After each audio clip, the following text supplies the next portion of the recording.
లేకపోతే, ప్రభువుకు నేను మనవి చేసుకోలేకపోతే నాకు ఇక స్వస్థత జరగదు. అందువల్ల నాకు వేరే మార్గం లేదు అనుకొని ఆమె ధైర్యం చేసింది. అనగా చావుకు తెగించిన ఆ స్త్రీ, అనగా ఎవరైనా చంపవచ్చు, ఎవరైనా ఈడ్చి బయటికి పారేయచ్చు ఆమెను. ఎందుకంటే శిష్యులు కూడా కోపంగా ఉన్నారు ప్రభు మీద పడుతుంటే. అప్పుడు ఆమె ఏం చేసిందంట చూడండి, 12 ఏండ్ల నుండి రక్తస్రావము కలిగిన ఒక స్త్రీ ఉండెను. ఆమె అనేక వైద్యుల చేత ఎన్నో తిప్పలు పడింది. తను కలిగినదంతా వ్యయం చేసుకుంది. ఎంత మాత్రం కూడా ప్రయోజనం లేదు. డాక్టర్స్ దగ్గరికి వెళ్తే ఎంత ఖరీదవుతుందండి? ఇన్వెస్టిగేషన్స్ మళ్ళీ తిప్పుతారు, ఈ కోర్సు ఆ కోర్సు అని చెప్తారు, మళ్ళీ సర్జరీ అంటారు. ఇవన్నీ జరుగుతున్నాయి రెగ్యులర్గా. ఈ ప్రాసెస్లన్నీ వెళ్ళిపోతూ ఉన్నాయి. ఎంతో తిప్పలు పడిందంట, క్లియర్గా చెప్తున్నారు.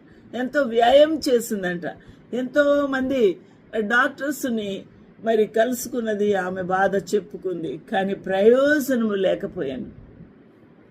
ఇంత ఇంపాసిబుల్ థింగ్ని మరి ఆమె ఎలాగ డీల్ చేస్తుంది చూడండి. ఇంత ఇంపాసిబుల్ సిక్నెస్ ఆమెకు ఉన్నది. ఆమె ఎంత ధైర్యంగా, ఎంత విశ్వాసముతో ప్రభువును తాకాలి అని తీర్మానం చేసుకుందో ఆలోచన చేయండి.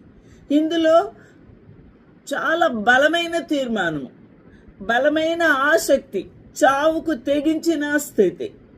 ఏది ఏమైనా సరే ఈరోజు నేను నా ప్రభువు సన్నిధికి వెళ్ళి అక్కడ జనాల మధ్య అయినా సరే దూరుకొని వెళ్ళి నేను ఆ ప్రభువుని నేను తాకడానికి అవకాశం లేదు. కానీ ఆమె ఏం చేసిందటండి, ఆమె యేసును గూర్చి విని నేను ఆయన వస్త్రములు మాత్రం ముట్టినా బాగుపడుతును అనుకున్నది. ఇదండి మొట్టమొదటిగా రండి ప్రార్థన చేస్తాను మీకు బాగవుతుందని మేము చెప్పినా వారు రారు. ఎందుకంటే వారికి విశ్వాసం ఉండదు.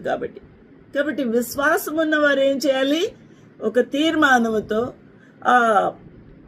యేసుక్రీస్తు ప్రభు అన్ని కార్యాలు చేస్తున్నారు కాబట్టి నా యొక్క పరిస్థితిని కూడా ప్రభు బాగు చేయగలడు, నేను స్వస్థత పొందుతాను, ఇది సాధ్యమే ప్రభువుకు అని మన లోపల ఏముండాలి? గొప్ప విశ్వాసం ఉండాలి. ఈమె జీవితం ఎంత అద్భుతంగా ఉందో చూడండి.